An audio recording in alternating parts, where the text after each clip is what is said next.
সবাই কেমন আছো? আশা করি সবাই ভালো আছো এবং সুস্থ আছো। তো অভিক মিত্র ব্লগসে তোমাদের সবাইকে অনেক অনেক স্বাগত, অনেক ভালোবাসা দিয়ে আরেকটা নতুন ব্লগ নিয়ে চলে এলাম। যে যেখান থেকে দেখছো আমার ব্লগটা, তোমাদের সবাইকে অনেক অনেক ভালোবাসা। দেখতে পাচ্ছ স্নান হয়ে গেছে, সকাল সকাল স্নান করে নিলাম। প্রচণ্ড মাথা ব্যথা করছে, কিন্তু কেন স্নান করলাম বলো তো? কালকে রাতে যতগুলো জামা কাপড় ভিজিয়ে রেখেছিলাম সেগুলো কেচে দিলাম, কেচে একবারে স্নানটা করে এলাম। তো একটা কাজ শেষ হয়ে গেলো, স্নানের ঝামেলা মানে বিরাট ঝামেলা। স্নান, জামা কাপড় কাচা এইসব একটু মানে ঝামেলা। তো যাই হোক, কাজটা হয়ে গেছে। এখন চলো জামা কাপড়গুলো মেলে দিয়েছি। দেখো এক বালতি জামা কাপড় গেছে, এখনো বিছানা ওঠানো হয়নি। কাছাকাছি করে নিয়ে চলে এসেছি। এখন এগুলোকে চলো মেলে দিয়ে আসি। মাথা ব্যথা করছে। তো বিছানা ওঠানো হয়নি এখনো, রেডি হতে হবে। রান্না সকালবেলা এখন আর রান্না করবো না, কালকে এত বেশি রান্না করেছে যে সব রয়ে গেছে। ভাতটা রাতে না করলে হতো, বাট বুঝতে পারিনি। তো যাই হোক, ভেবেছি সেই কারণে আমি জামা কাপড়গুলো কালকে রাতে ভিজিয়ে রেখেছিলাম, সকালবেলা রান্না করব না আর জামা কাপড়গুলো কেচে দেবো। তো যাই হোক, কালকে বাবান বারণ করেছিল, মা তুমি আর জামা কাপড় কাচবে না কিছুদিন।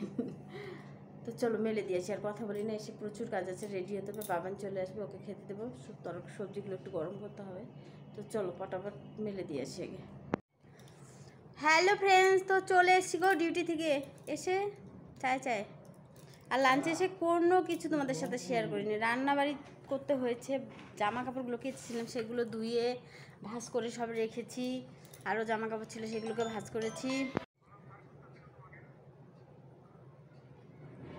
তো চলো, চায় নিয়ে নিয়েছি। চা মুড়ি সাথে চানাচুর। বাবান দেখো আমার জন্য পাউরুটি নিয়ে এসে, নিচে একটা লস্যি খেয়ে এলো আর আমার জন্য পাউরুটি নিয়ে এসে বলো তুমি পাউরুটি খাও। তো চলো খেয়ে নেই। হ্যালো বন্ধুরা, তো রান্না হয়ে গেল। কি রান্না হলো বলো তো? আজকে রান্নার কথা বলো না, আমার তো একদমই খেতে ইচ্ছে করছে না। সজনে আলুর তরকারি, ছোট মাছ চটচটি।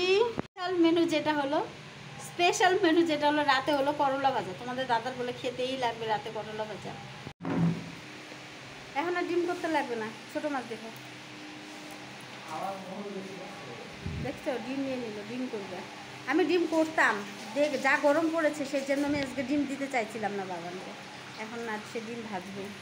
তো চলো ভাতটা বেড়ে নিয়ে আসি, আমার একদম খেতে ইচ্ছে করছে ডিম ভাজতে গেলে। চলো ফ্রেন্ডস, গুড নাইট বলি সবাইকে। সবাই ভালো থেকো, সুস্থ থেকো, সাবধানে থেকো। অভিক মিত্র ব্লগসের পাশে থেকো সবাই। Tata, by.